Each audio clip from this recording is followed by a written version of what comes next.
மற்றொரு தீர்ப்பாயம் நிகழ்ச்சியூடாக சந்திப்பதில் மகிழ்ச்சி அடைகிறோம்.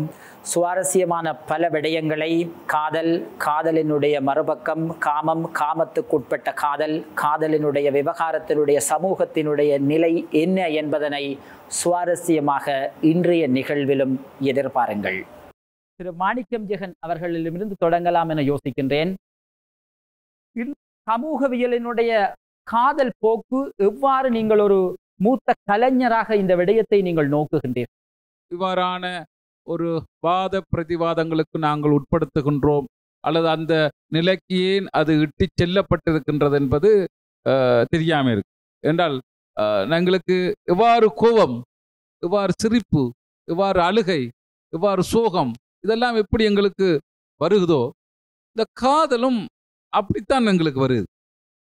ஒன்று மட்டும் சொல்லலாம், ஒரு வயது வந்த பிறகு, அதாவது ஒரு முதிர்ச்சி அடைந்த பிறகு வேணுமென்றால் நாங்கள் காதலை தொடங்கலாம் அல்லது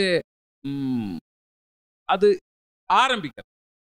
அதுக்கு முன்னம் எங்களுக்கு நான் ஏற்கனவே சொன்ன போல சிரிப்பு, அழுகை, சோகம் அது சின்னலே எங்களுக்கு வரும். காதல் என்ற ஒரு விஷயம் ஒரு வயதை எட்டிய பின்பு அல்லது நாங்கள் ஒரு முதிர்ச்சி அடைந்த பின்பு அது வருகிறது என்று சொன்னால் அங்கதான் நாங்கள் வடிவா அந்த காதல் ஏன் என்றதை பார்த்தால் அவன் அல்லது அவள் அந்த காதல் பாருங்க, அது முன்னுக்கு வர இல்லை.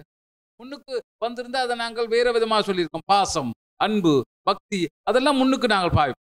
ஆனா ஒரு பிள்ளை அல்ல ஒரு ஆண் அல்ல ஒரு பெண் என்ற காதல் என்று நாங்கள் சொல்லும் போது அந்த வயதை அநேகமா ஆரம்ப சொல்லிவிடமங்கள அது அவன் பெரியவன் ஆயிட்டான், இல்லாட்டி அது பெருசாயிட்டான். சாதாரணமான இயல்பு வாழ்க்கை எங்கட மொழியில இருக்கு.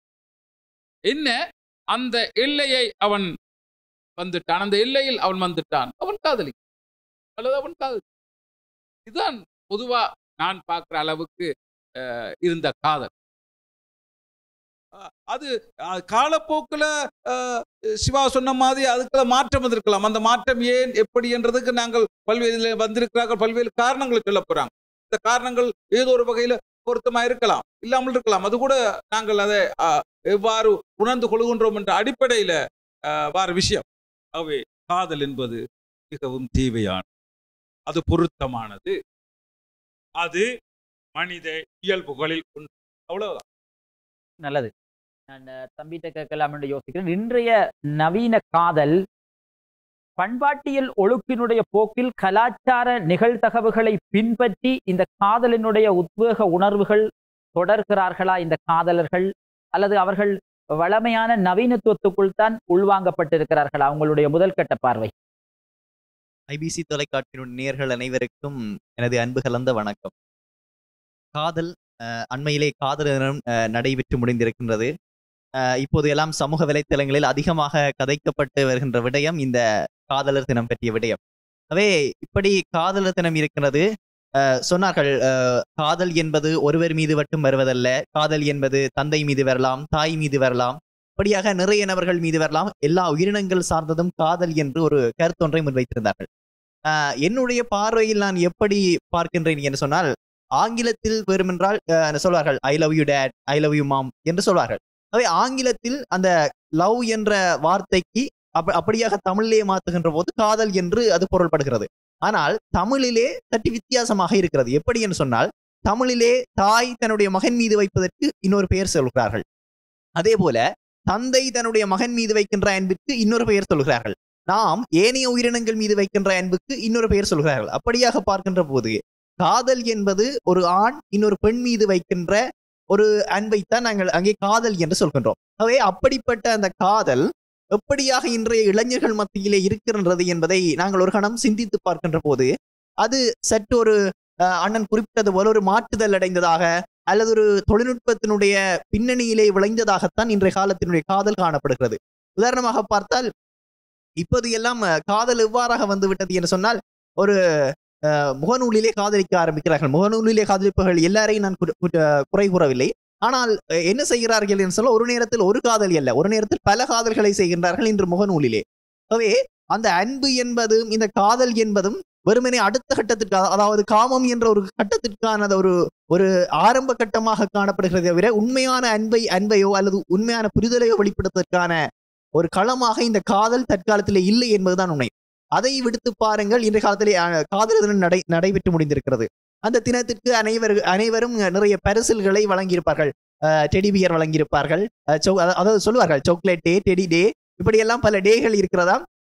ரோஸ் தம்பியா, அழியாத, உடையாத, நெளியாத, வளையாத, மறையாத பரிசு கொடுக்க வேணும். என்ன பரிசு கொடுக்கிறார்கள் எனக்கு தெரியவில்லை. அப்படி சொல்கிற விளக்கம், காதலர்கள் பொருள் கடைக்கு வருகின்ற போது சொல்கிற விளக்கம் இதைத்தான் கேட்கிறார்.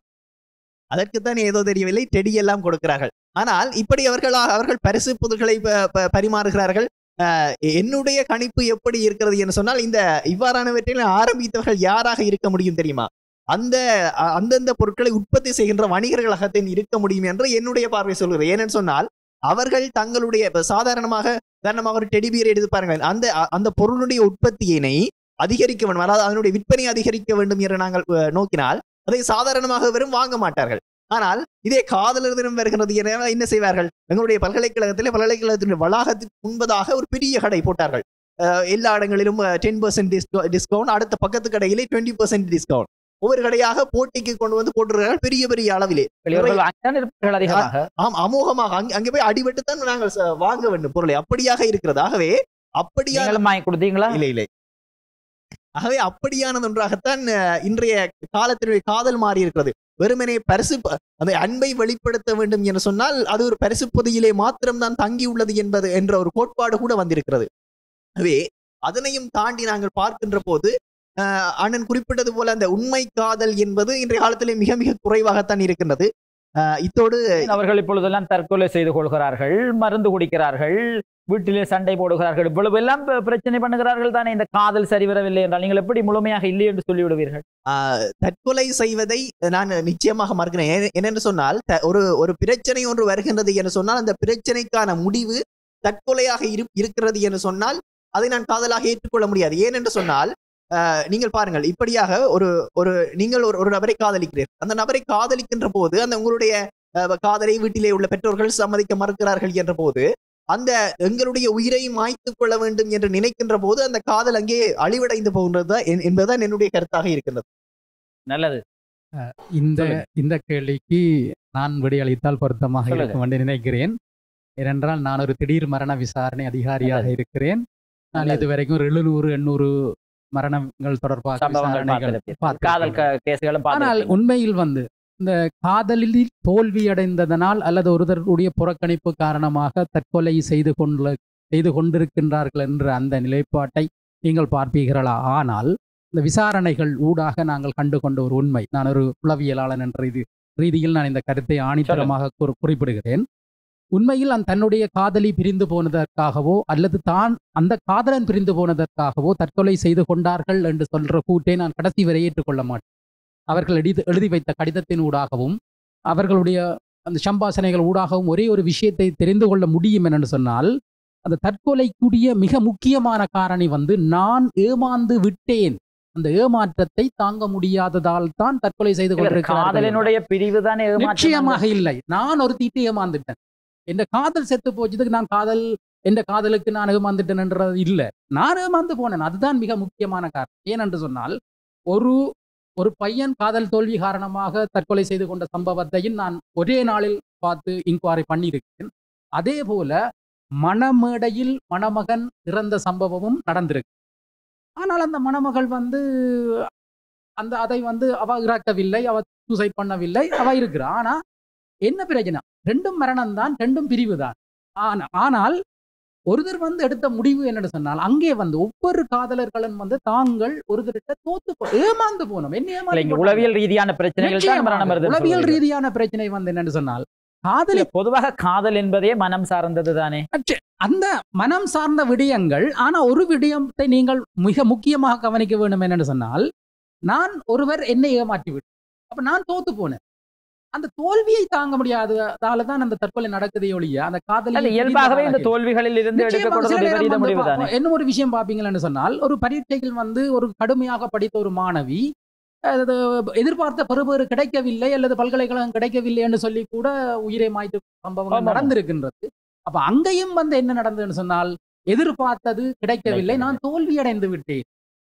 கிடையாது, உளவியலுக்குள் நாங்கள் பொதுவாக உளவியலுக்குள் அதனை நாங்கள் உள்ளடக்கி கொண்டாலும் கூட அந்த உணர்வும் இந்த உணர்வும் ஒரு சேர பொருந்துமா?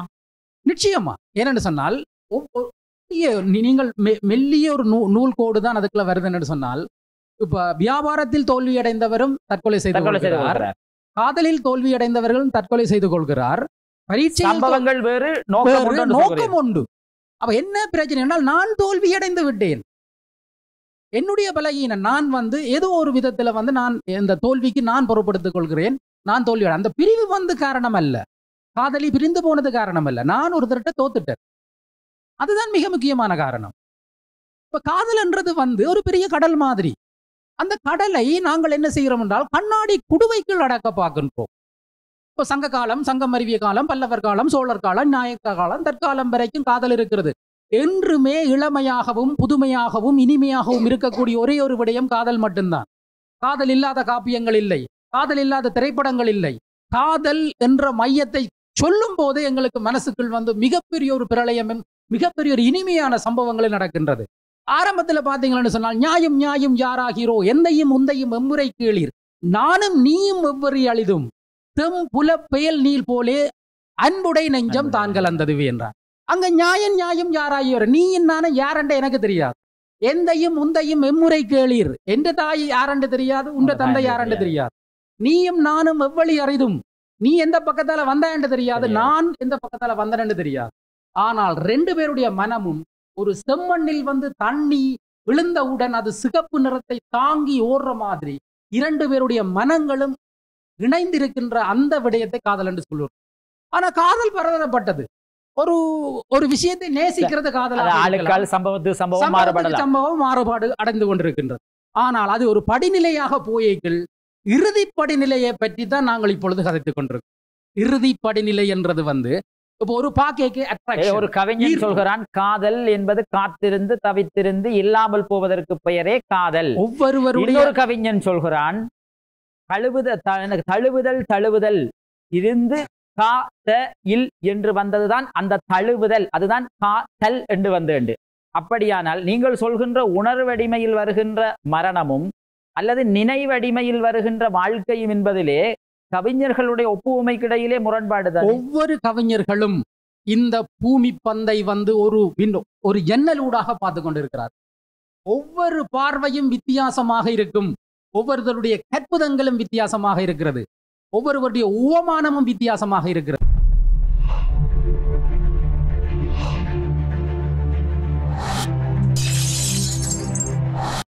நல்லது, நீங்கள் சொல்லுங்க. காதலிலே இனிமை பேசி களத்திலே வீரம் பேசி என் தாய் தமிழாம் தமிழ் மொழியால் ஐபிசி நேயர்களுக்கு வணக்கத்தை தெரிவித்து, ஒரு தீர்ப்பாயத்தின் திக்குக்குள் சிக்கி தவிக்கின்ற அந்த காதல் உணர்வா உளமா என்ற இந்த போராட்டத்தின் மத்தியிலே காதலர் இருவர் கருத்தொருமித்து ஆதரவு பட்டதே வாழ்க்கை என்ற அந்த அற்புதமான மொழியில், காதல் என்பது மனிதர்கள் மனங்கள் தொடர்பான ஒன்றாக இருந்தாலும் அதனுடைய வெற்றி என்பது காதல் அல்ல, காதலர்கள். காதலர்களுடைய வாழ்க்கை தான் அந்த காதலினுடைய வெற்றியை தீர்மானிக்கிறது. எப்படி ஒரு பயிர் வளர்வதற்கு அதனுடைய தட்பவெட்ப சூழ்நிலைகள் காரணமாக இருக்கின்றது, அப்படியே இந்த காதல் பயிர் வளர்வதற்கும் இந்த சமுதாயத்தினுடைய இரண்டு மனங்கள் மட்டும் சம்பந்தப்படுவதற்கு அப்பால் அவர்களுடைய சமூகம், அவருடைய கோத்திரம், அவர்களுடைய பெற்றோர்கள், இப்படியான உந்துதல்கள் அதற்கு உண்மையிலே காரணமாக இருக்கின்றன. இங்கே கூறியது போன்று எதிர்பார்ப்புகளின் மத்தியிலேதான் காதல் தற்கொலையை சந்திக்கின்ற என்ற ஒரு கருத்து இங்கிருந்தது. என்னை நீ ஏமாற்றியது குற்றம் என்றால் நான் ஏமாந்ததும் குற்றம்தான். எந்த ஒரு எதிர்பார்ப்புக்கும் அப்பால் பட்டு ஒவ்வொரு மனிதனுடைய உள்ளத்தையும் ஆக்கிரமித்துக் கொண்டிருக்கின்ற ஒரு மென்மையான உணர்வு காதல். எப்படி ஒரு புலியினுடைய நகம் அல்லது பூனையினுடைய நகம் பாய்கின்ற போது மனிதர்களுக்கு தெரிகின்றதோ, அப்படி ஒரு நேர்கணிதமான எண்ணமாக எங்களுக்குள்ளே இருக்கின்ற ஒரு ஆரோக்கியமான உணர்வு தான் காதல். அதனால்தான் அதை ஆளுடை கவர்ச்சி கோட்பாடு என்று கூறுகின்றன. காதல் இல்லாத மனிதர்கள் இந்த உலகத்தில் இல்லை. காதல் காதல் காதல் போயின் சாதல். காதலுக்காக வாழ்ந்த சமுதாயம் நாங்கள். காதலை மற்றவர்களுக்கு கற்றுக் கொடுத்தோர் நாங்கள். இன்று காதலில் களவிருக்கிறது, காமம் இருக்கிறது, ஆகவே அது நேர்கணிதமான முறையான காதல் அல்ல என்று நாங்கள் பேசிக்கொண்டிருக்கின்ற இளசுகள் இருக்கிறார்கள். ஆனால் களவில் இருந்துதான் காதல் கற்புக்கு தோன்றியது. சொல்வது எல்லாம் யதார்த்தம். ஆனா இந்த நவீனத்துவமான காதல் அதற்கு பொருந்துகிறதா? ஆம், அதை பற்றித்தான் நான் கூற வருகின்றேன். சங்க காலத்தினுடைய காதல் பொற்காலம் என்று சொல்லப்பட்டது. சங்கமறிவிய காதல் பரத்தமை ஒழுக்கத்துக்குரிய காதல் ஒழுக்கம் என்று கூறப்பட்டது. ஆனால் அங்கு ஒன்று கூறப்பட்டது தொல்காப்பியத்தில், அதாவது பொய்யும் வலுவும் தோன்றிய பின்னர் ஐயர் வகுத்தனர் கரணம் என்ப. பொய்யான ஒரு வாழ்க்கை, அதாவது கரணம் பிறந்த ஒரு வாழ்க்கை, அதனை நெறிமுறைப்படுத்துவதற்கு தோன்றியதே கற்புடை காதல். ஆகவே இன்றைய தலைமுறையினுடைய காதல் என்பது ஒரே நேரத்தில் ஒரே பார்வையில் பலர் மீதான காதல் என்ற விமர்சனத்துக்கு உள்ளாகி இருக்கின்ற போதும் காதல் என்றால் என்ன என்ற நேர்மறையான ஒரு உணர்வு இருக்கிறது. உலக புகழ்பெற்ற லைலா மஜ்னு காதல்களை எமக்கு தெரியும். மஜ்னு என்று சொன்னால் அவனுடைய வார்த்தையிலே மிகவும் ஒரு ஆணழகனான அற்புதமான உயரமான ஒரு மனிதன். லைலாவை பார்த்தீங்கன்னா கட்டை மூக்கு, மிக கட்டையானால் ஒரு அழகே இல்லாத ஒரு பெண்மணி. லைலாவை பார்த்துவிட்டு மஜ்னுவிடம் கேட்டார்கள், உலகளாவிய ரீதியில் சவால் நிறைந்த ஒரு காதலாக பேசப்படுகிற உன்னுடைய காதலிலே எதற்காக ஒரு ஆணழகனாக இருக்கிற நீ லைலா என்ற இந்த குட்டை பெண்ணை, அழகற்ற பெண்ணை காதலிக்கிறார்கள்? அதற்கு மஜ்னு ஒரு வார்த்தை சொன்னான், லைலாவிற்கு எங்கு அழகு இருக்கிறது, எங்கு அன்பு இருக்கிறது என்பதை மஜ்னுவினுடைய கண்களால் பார்க்க வேண்டும். இதுதான் காதல். எதற்காக இந்த இளைய தலைமுறை இன்று போராட்ட களங்களை காதலில் சந்திக்கிறது என்றால், அவர்களுக்கு முன்னால் பல சந்தர்ப்பங்கள் வைக்கப்படுகின்றார்கள். அந்த பல சந்தர்ப்பங்களில் ஏமாற்றாமல் ஏமாற்றுகின்ற காதல்களை ஒரு காதல் என்று கூறிக்கொள்கிறார்கள்.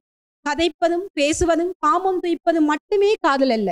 என்னுடைய வாழ்க்கையில் தொடர்ந்து வருகின்ற அத்தனை இன்பங்களையும் அள்ளித்தரக்கூடியவளாக எனக்கு முன்னால், தருபவனாக எனக்கு முன்னால். அதான் சங்க காலத்தில் ஒரு வசனம் சொன்னார்கள். நீங்கள் சொல்ற யதார்த்தம் எனக்கு புரிகிறது.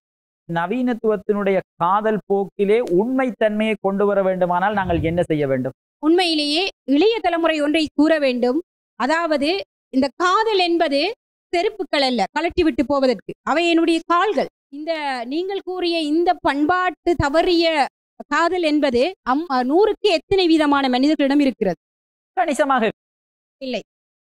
இன்னும் பண்படுத்தப்பட்ட வாழ்க்கையில் பல்கலைக்கழகங்களை தாண்டி பல பல்கலைக்கழக வாழ்க்கையை சொல்லினோம் படலவரை காதல் என்று, அதுகளையும் தாண்டி கரம் பிடித்து வெற்றிகரமாக இந்த சமுதாயத்தில் குறிப்பிட்ட வீதம் தான் இன்றைய காலத்தில் ஒரு மிக குறிப்பிட்ட வீதம் தான் அவ்வாறு இருக்கிறது. நீங்கள் கூறிய மாதிரி இந்த நவீன காதல்களில் தொலைந்த மனிதர்கள் கடந்த ஆண்டு ஒருவரோடு காதலர் தினம் கொண்டாடிய ஆண்டு இன்னொருவரோடு கொண்டாடுகிற சூழ்நிலை சமூகத்தில் இருக்கிறது. அதற்காகத்தான் அவர் சொன்னார் காதல் உணர்வு வயப்பட்டது. காதல் உணர்வு வயப்பட்ட போது காமத்தை பண்பாட்டியலினுடைய கேள்விக்கு என்ன நாங்கள் எப்படி பதில் சொல்லிக் கொள்ளலாம்? வயப்படுகின்ற போதுதான் அந்த காதல் ஆரோக்கியமாக இது சரியா, இவர் மீது நான் கொண்ட காதலினுடைய யதார்த்தத்தை நான் புரிந்து கொள்கிறேன். இன்றைய களத்தினுடைய யதார்த்தத்தை நீங்கள் புரிந்து கொள்ள வேண்டும். நாங்கள் என்னென்றால் காதல் என்ற கல்யாணத்துல முடியும் என்ற ஒரு எதிர்பார்ப்போட தான் இப்ப காய்ச்சி கொண்டு நிற்கிறோம். அதான் காதலா? காதலித்தவரோடு கல்யாணம் முடிவதில்லை. இல்ல, காதலிச்சவரோட கல்யாணம் முடிக்கிறது தான் காதலா? முதலதான் கேள்வி. இல்ல, அதுக்கு அந்த அர்த்தத்தை நாங்கள் விட்டு விடுவோம். அது வேறு அர்த்தம். காதல் என்பதனுடைய அன்பு என்பதனுடைய அர்த்தம் வேறு. என்னுடைய கேள்வி என்னென்றால், நீங்கள் சொல்லுகிறீர்கள் போன முறை காதலர் தினத்துல கொண்டாடினவை இந்த முறை வேற தினத்துல கொண்டாடினோம். ஓகே ஓகே, நான் கேட்கிறேன், இந்த கல்யாணம் பார்க்கிற படலம் செவ்வாய்க்கிழமை ஒருத்தரை கொண்டு வந்து காட்டுவியல், கிட்டத்தட்ட அந்த வீட்டில் 1.5 மணி நேரம் வரையும் அந்த நிகழ்வு நடக்கும். அந்த 1.5 மணி நேரத்தில் அவரைத்தான் அவர் நினைச்சு கொண்டிருப்பா, இவரைத்தான் அவர் நினைச்சு கொண்டிருப்பா. அதை யாரும் மனதளவில் நீங்க யோசிக்கிற இல்லை. ஆனா புதன்கிழமை இன்னொன்று வரும். இதை எப்பயாவது நீங்க காய்ச்சிருக்கிறீங்களா? அதாவது கருத்தியலின்படி பார்த்தால் பலரை காதலிக்க வேண்டும், ஒருவரை திருமணம் செய்ய வேண்டும். அல்ல, அதான் நாங்கள் சொல்ற திருப்பியும் நாங்கள் எண்ணத்துலதான் குழப்பமுறோம். நாங்கள் காதல் என்றால் என்ன? இந்த காதல் எதை அடிப்படையாக கொண்டு உருவாகுது? நாங்கள் 2000க்கு முற்பட்ட காதலை பத்தி சொல்றோம். பயம் இருந்தது, எங்களுக்கு சரியானதை தெரிவு செய்யும் என்ற எண்ணம் இருந்தது. நாங்கள் ஆரோட காதலிக்கிறோமோ அதை காப்பாற்றுறதுக்கான ரகசியம் இருந்தது. இப்படி காதலுக்கு அடிப்படையான விஷயம் அருகிலே போனீர்களானால் காதலனுடைய ரசனை, கள்ளக்காதலனுடைய ரசனை உங்களுக்கு தெரியும். நீங்கள் சொல்றது தற்கால காதல். நான் சொல்றது 2000க்கு முன்பு அந்த காதல் ஏன் இப்படி மாறி இருக்குன்னு சொன்னால், நவீன தொழில்நுட்ப வசதி, நாங்கள் இன்று இடப்பெயர்வு புலம்பெயர்வை சந்திச்சிருக்கிறோம். பல்வேறு நாடுகளில் வசிச்ச அந்த கலாச்சாரங்களை ஏதோ ஒரு வகையில நாங்கள் எங்களுக்குள்ளே கொண்டு வந்திருக்கிறோம். ஆகவே இந்த விஷயங்கள் எல்லாம் எங்களுடைய பண்பாட்டு தலங்களிலே எங்களுடைய விழுமியங்களிலே தாக்கம் செலுத்தியிருக்கிறது. அந்த தாக்கத்தின் விளைவு பண்ணல் கிடக்கிற.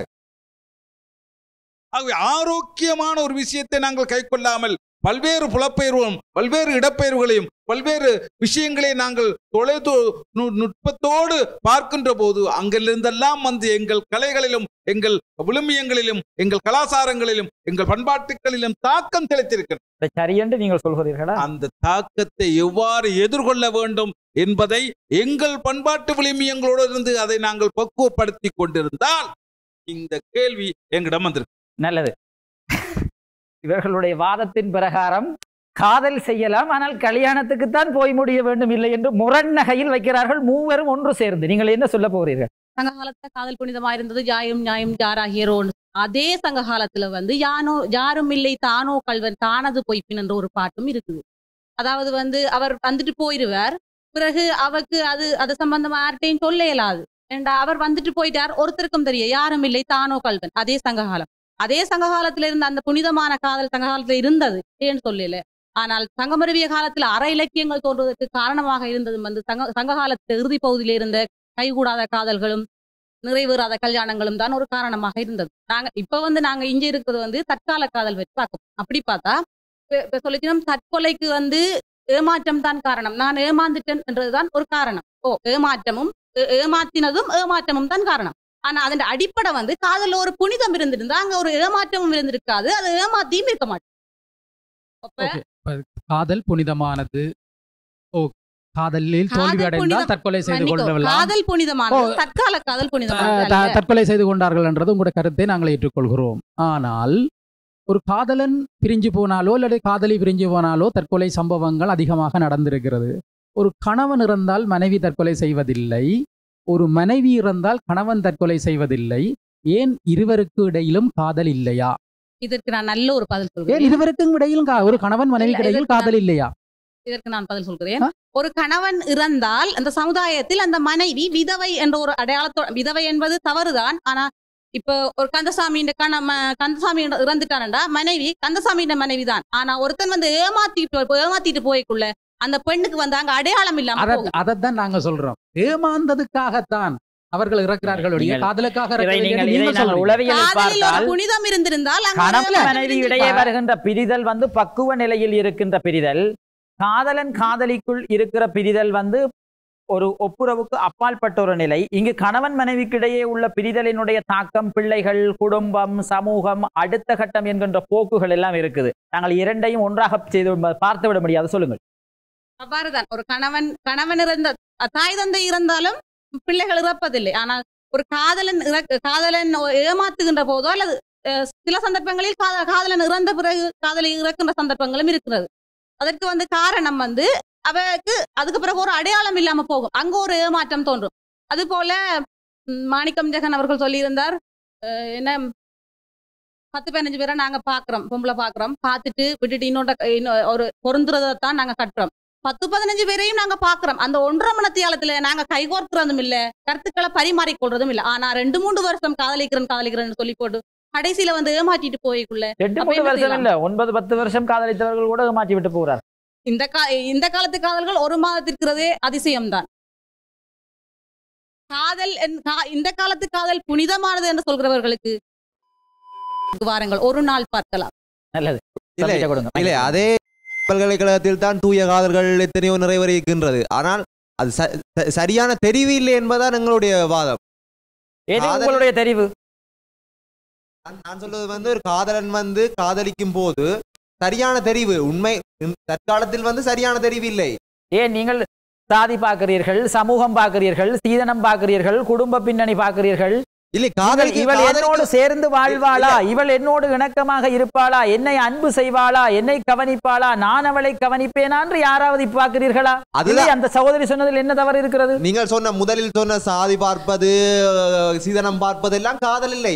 உண்மை நீங்க இப்ப இல்லை, நீங்கள் இல்லாவிட்டால் காதலித்து விட்டு அம்மாவுக்கு விருப்பமில்லை, நீ சாதி கூடாதாம், அல்லது அப்பாவுக்கு விருப்பமில்லை, உன்னிடம் பணம் இல்லையாம், அண்ணாவுக்கு விருப்பமில்லை, உன்னிடம் படிப்பு காணாதாம் என்றுதானே இப்பொழுது சொல்கிறீர்கள். அது வந்து நாங்கள் சொன்ன நீங்கள் காதலிப்பது மட்டுமல்ல, காதலிப்பது மட்டும் நின்று விட்டால் அந்த பிள்ளையை நீங்கள் சுற்றுவது, போக வேண்டிய இடங்கள் எல்லாம் போவது, உங்களுடைய பிரச்சனைகள் எல்லாம் தீர்ந்ததற்கு பின்னர் நீங்கள் சாதி சமூகம் என்று கொண்டு போய் விட்டு விடுகிறீர்கள். இது எவ்வளவு தூரம் இந்த சமூகத்தில் இருக்கு? இல்லை, என்னன்னு சொன்னா இந்த பெண்கள், உண்மையிலே நானும் ஒரு பெண், பெண்ணியம் பேசுவதில்லை, நான் ஒரு இலக்கியவாதியாக இருந்தும் நான் என்ன சொல்றேன்டா, ஒரு சாரி எடுக்க போய்க்க இந்த சாரி நான் ஒரு 3 தரம் தான் கட்டுவேன்னு வைங்க. ஆனா அந்த கடையில இருக்கிறார்கள் மெரோன்லேயே பார்க்காம அதை போடு, இதை போடு, அப்படி போடு, இப்படி போடலாம் பார்த்து தான் எடுப்பேன். ஒரு உடுப்பு விஷயத்துல விழாவ சிந்திக்கிற நான் என்னுடைய வாழ்க்கை, நீங்கள் உடுப்பு வேண்டாம், ஒரு கத்தரிக்காய் வாங்க போனா எத்தனை கேள்வி வருகிறது சந்தையிலே, ஒரு அற்ப விஷயம். அப்படியான ஒரு விஷயத்துல செலுத்துற நான் என்னுடைய வாழ்க்கையில் என்னுடைய காதல் பயணம் என்பது மிகப்பெரிய என்னை நீண்ட தூரம் கூட்டி செல்ல போற ஒரு விஷயம். அந்த வாழ்க்கையின் இறுதி வரை நான் முதல்ல சொல்லிட்டேன், காதல் என்பது காதல் சொன்ன யதார்த்தத்தை அவர்கள் நோக்குவதில்லை. அந்த சகோதரி சொல்வதில் போல்தான் அவர்கள் நோக்குகிறார்கள். ஆகவே இளைய அழகா இருந்தால் காதல் வருகிறது. இல்ல என்னண்டா, இளையவர் லைலா மஜ்னு காதல் சொல்லி இருந்தீர்கள். அது வந்து வெற்றி பெற்ற காவிய காதல்கள், அது இந்த கால காதல்கள் இல்ல, அந்த கால காதல். லைலா மஜ்னுவின் கண்களால் பார்த்தால் லைலா அழகாக தெரிவான். இப்பொழுதெல்லாம் எப்படி சொல்வதென்று தெரியவில்லை. வைட்டனிங் பூசி வெள்ளையா தெரிஞ்சாதான் காதல் வரும்.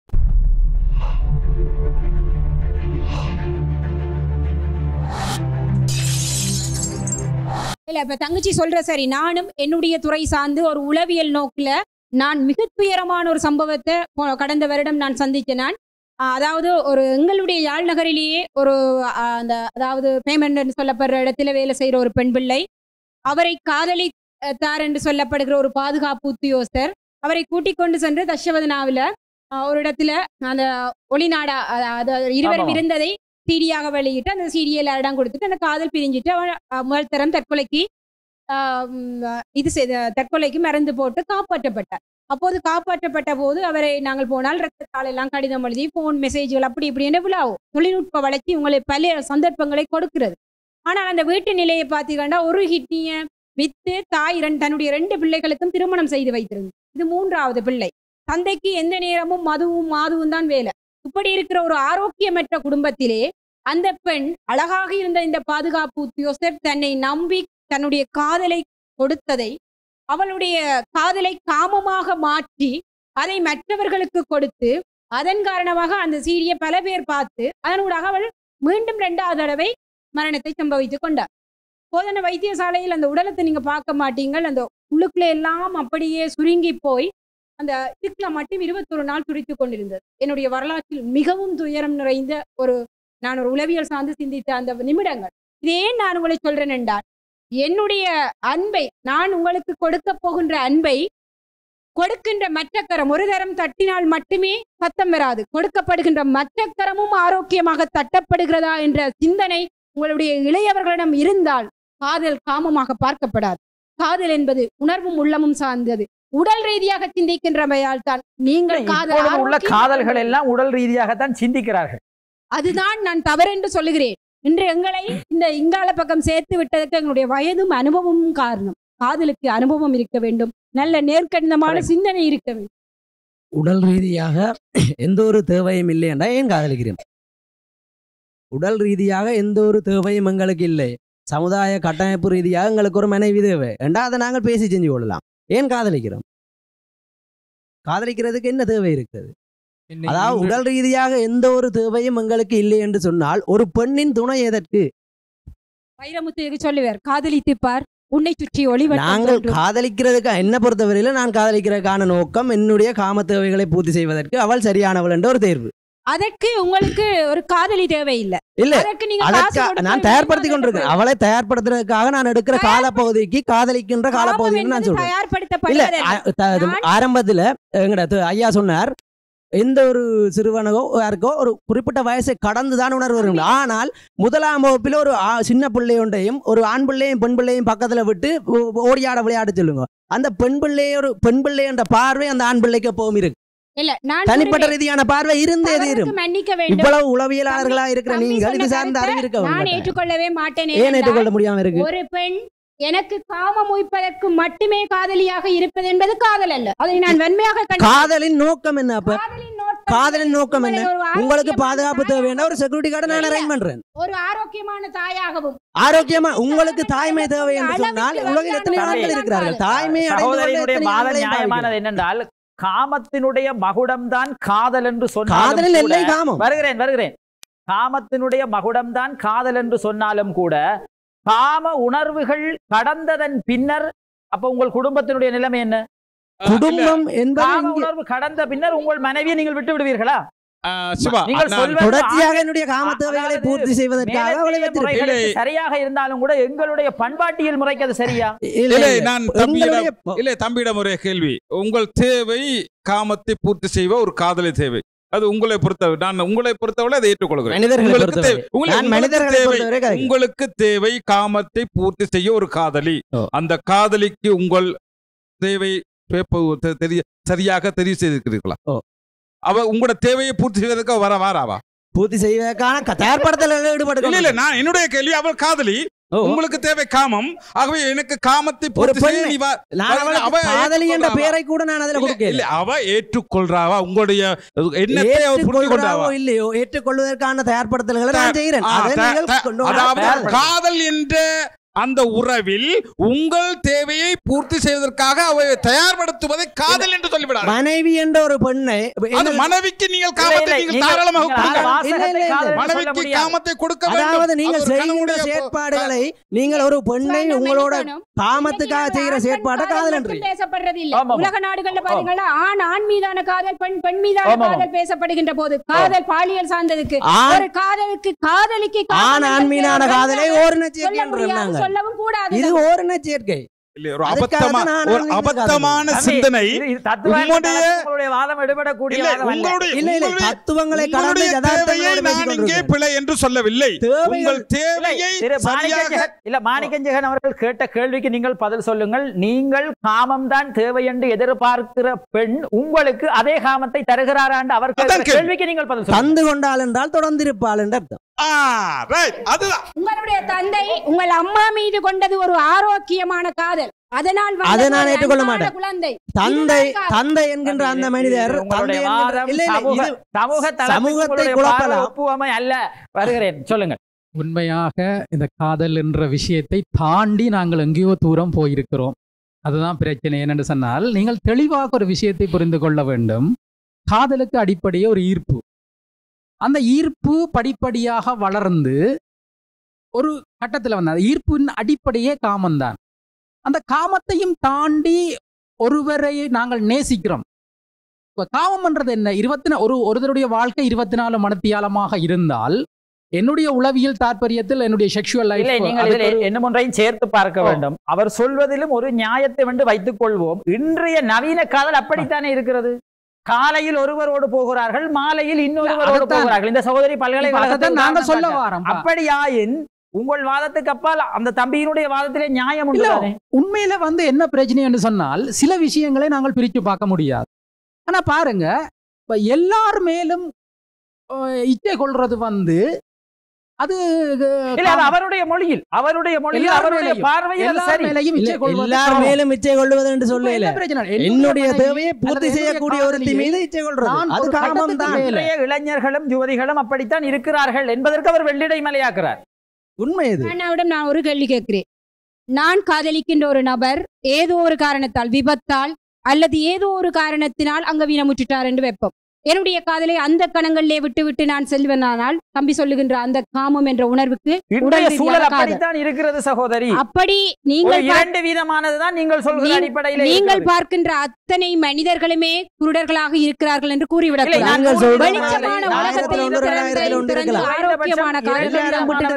சொல்கிற யதார்த்தத்தில் இருக்கிறார்கள்.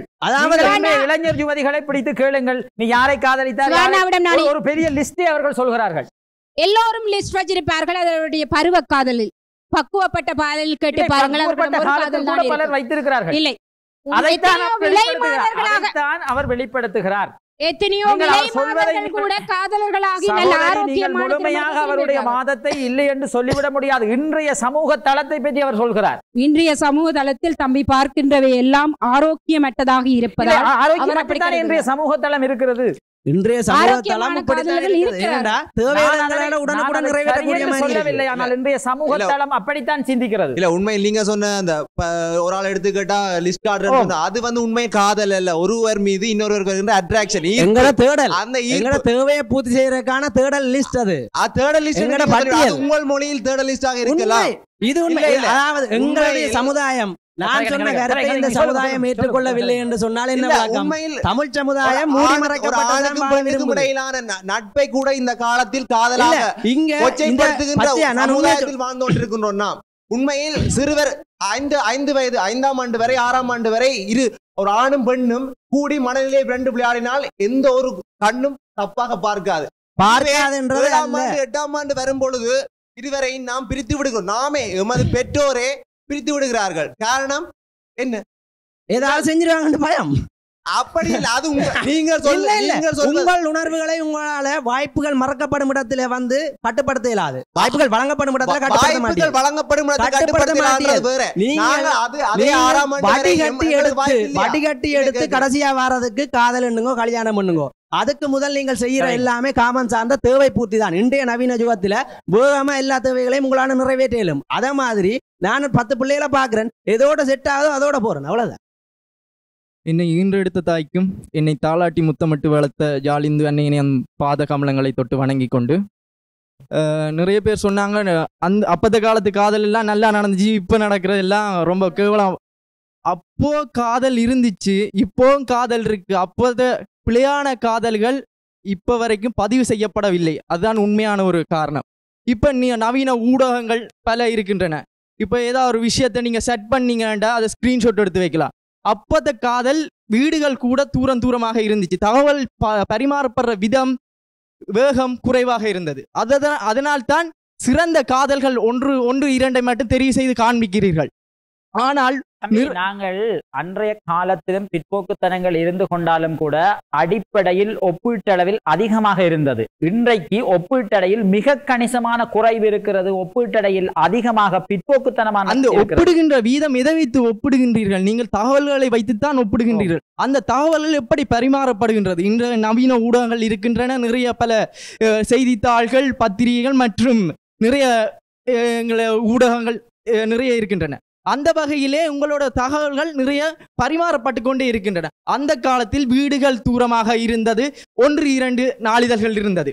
அதில் உங்களோட காதல் பற்றிய விடயங்களை மட்டுமே போட்டால் அந்த நாளிதழ்கள் விற்பனையாகுமா? இல்லை, கணிசமாக விற்பனையாகும். இல்லை, பேசப்படுவதற்கான நிறைய தேவைகள் இருந்தன.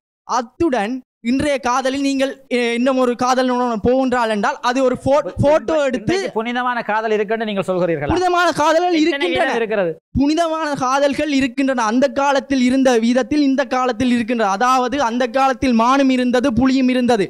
புலி மானை பிடித்து தின்றது, அது தகவலாக வெளிவரவில்லை. இந்த காலத்திலும் மானும் இருக்கின்றது, புலியும் இருக்கின்றது. அது டிஸ்கவரி சேனல்ல போடுறான், அதான் தெரியுது. அந்த காலத்திலேயும் சேர்ந்தான் நடந்திருக்கு, ஒரே விஷயம் தான் நடந்து கொண்டிருந்திருக்கு. அப்ப இந்த காலத்தில் ஏமாற்றுக்கள் எல்லாம் அதிகம் இல்லை என்று சொல்கிறீர்களா? ஏமாற்று காதல்களும் இருக்கின்றன, உண்மை காதல்களும் சரிக்கு சமமாக இருக்கின்றன. அதே விதத்தில் சொன்னது போல் காமத்துக்காகத்தான் காதல் போல் இல்லை, நான் முற்றாக இதை மறுக்கின்றேன். ஏனென்றால் அந்த ஓமோன் பிரச்சனை தான் அவர் பேசிக்கொண்டிருக்கார். ஓமனால வேற செக்ஷுவல் எஃபெக்ஷனை பற்றி பேசிக்கொண்டிருக்கார். அதாவது குறிப்பிட்ட வயது கடந்த பின்னர் ஒரு பெண் உடல் கொள்வதற்கு தகுதியற்றவளாக ஒரு வயசுக்கு மேற்பட்டவர்களும் அந்த காரியத்தில் ஈடுபடுகிறார்கள். சொன்னது பெண் மாறுகின்றாள். அப்போது நீங்கள் என்ன ஒருவரை தெரிவு செய்து கல்யாணம், அதாவது காதலுக்கு பிறகு கல்யாணம் செய்த பிறகு அந்த காமத்தை தொடர்வீர்களா? அப்படி இருந்தால் அது காதலே அல்ல. இல்லை, இன்றைக்கு நாங்கள் சமூகத்திலே பார்க்கக்கூடியதாக இருக்கிறது. அந்த தம்பி சொன்னது போல் காதல் என்கின்ற போர்வையில் தங்களுடைய உடலியல் தேவையை பூர்த்தி செய்து கொள்வதற்காகவே பலர் காதலிப்பது போல் நடிக்கிறார்கள். அதை நீங்கள் எப்படி இல்லை என்று மறுத்து விட முடியும்? உடலியல் தேவைகளை மட்டுமே பூர்த்தி செய்வது காதல் அல்ல. காமம் என்பது ஒரு வாழ்க்கை. தான் சகோதரி பல்கலைக்கழகம் போய் பாருங்கள் என்று சொல்லிவிட்டார் மிக தெளிவாக. பல்கலைக்கழகம் நடக்கின்ற கூத்துக்கள் ஏராளம். இப்போ யாழ் பல்கலைக்கழகத்தை மட்டும் எடுத்துக்கொள்ள முடியாது. எல்லா கல்வி நிலையங்களிலும் எல்லா இந்த இளையோர்கள் கூடுகின்ற இடத்திலுமே இவ்வாறான உணர்வடிமைகளுக்கு உட்பட்ட உடலியல் தேவைகளை பூர்த்தி செய்யக்கூடிய ஒரு சூழ்நிலை வருகிறது. அவர் சொன்னது போல் நீங்கள் தற்போது இரு காதலனும் காதலியும் ஒரு இடத்தில் நிற்கின்றனர். அவர்களை போட்டோ எடுத்து விடுகிறார்கள். அந்த காலத்தில் ஒளிப்பட கேமராக்கள் இருந்தனவா? இல்லை, அது பதிவு செய்யப்படவில்லை. இந்த காலத்தில் அதை வைத்தே பல பேரை கண்டுபிடிக்கின்றீர்கள். பொது தளத்தில் கூட இருவர் ஒரு பொதுத்தளமாக இருக்கிற ஒரு பொது போக்குவரத்தில் கூட நாகரீகமாக நடந்து கொள்கிற நிலை இல்லை தானே? மாட்டு வண்டியில் எத்தனை பேர் சவாரிக்க முடியும்? நல்லது, அங்கே கொடுங்க தம்பி, கொடுங்க கொடுங்க, சொல்லுங்க. நல்லது. இவ்வளவு நேரமும் நாங்க வந்து சொல்லிக் கொண்டிருந்தோம் இந்த காலத்துலதான் காதல் புனிதமானது இல்லைன்னு. ஆனா அவர்கள் கட்சியில சொல்லிக் கொண்டிருந்தார்கள் அந்த காலத்துல காதல் கொடி கட்டி பிறந்தது. ஆனா இப்ப அதுவும் கேள்விக்குறியில தான் நிக்குது. தெரியல. இன்னொன்று சொன்னார்கள், நண்பர்களாக இருந்தாலும் காதலர்கள் என்ற சந்தேகத்தோடு பார்க்கிறார். அதற்கு நல்ல ஒரு காரணம், இப்போதைய காதலர்கள் எல்லாம் தங்களுக்கு பேர் சூட்டிக் கொள்கிறார்கள் நண்பர்கள் சொல்லி. நண்பர்கள் சொல்லி கடைசியில் ஆங்கிலத்தில் அழகாக சொல்கிறார்கள், ஜஸ்ட் ஃபன். ஒரே கொள்ளுங்க, நண்பர்கள் காதலர்கள் ஆகலாம், காதலர்கள் நண்பர்களாக முடியாது. நண்பர்கள் காதலர்கள் ஆகலாம், ஆனால் காதலர்கள் ஆகிய பின்பும் அவர்கள் தங்களை சமூகத்திலிருந்து மறைத்துக் கொள்வதற்காக நண்பர்கள் சொல்லிக் கொண்டிருக்கிறார்கள். இன்னொன்று கூறினார்கள், தாங்கள் கூறியிருந்தீர்கள், லிஸ்ட் ஒன்று சொல்லுவேன், அது எல்லாம் அட்ராக்ஷன், அது எல்லாம் சுத்த போய் உடலியல் தேவை. அதையும் தாண்டி இப்பொழுதெல்லாம் கடைக்கு போவதற்கு, தண்ணீர் எடுப்பதற்கு, சாப்பாடு கட்டுவதற்கு, அதற்கெல்லாம் காதல் அந்த மாதிரி பயன்படுகிறது. இவற்றையெல்லாம் நீங்கள் காதல் என்று சொல்வது உங்களுக்கு சரியா தெரியுதா? இவற்றை காதல் என்று நாங்கள் யாரும் சொல்லவில்லை. காதல் என்பது, என்னை பொறுத்தவரையில் காதல் என்பது இருவருக்கு இடையில் ஏற்படுகின்ற ஒரு புரிந்துணர்வான வாழ்க்கை நெறியை, தங்களுடைய வாழ்க்கையை சரியான பாதையில் கொண்டு செல்வதற்கான எத்தனை வீதம் இருக்கிறது. இந்த சூழல் வந்து காலத்திற்கு காலம் மாறிக்கொண்டிருக்கு. ஆனால் இந்த போராட்டங்கள் மத்தியிலும் எங்கள் வாழ்க்கையை பூந்தோட்டமாக காதலோடு கொண்டு செல்ல வேண்டும் என்று சொன்னால் நாங்கள் ஒருவரை சரியாக புரிந்து கொள்ளணும். அவர் சொன்னது போல காமத்திற்கு மட்டும்தான் என்னுடைய மனைவியை என்னுடைய காதலியை தெரிவேன் என்று சொல்லி அதை அவளுக்கு சொல்லி அதன்படி அவள் ஒத்துப்போவாளாக இருந்தால் அது காதல் அல்ல. நல்லது, சுவாரஸ்யமான விவாதம் என்பதனால் இத்துடன் இந்த நிகழ்வை நாங்கள் முடிவுக்கு கொண்டு வந்து இதைவிட மிகச் சுவாரஸ்யமான இதே விடயத்தை அடுத்த வாரமும் பார்க்கலாம். யாவருக்கும் நன்றிகள், வணக்கங்கள்.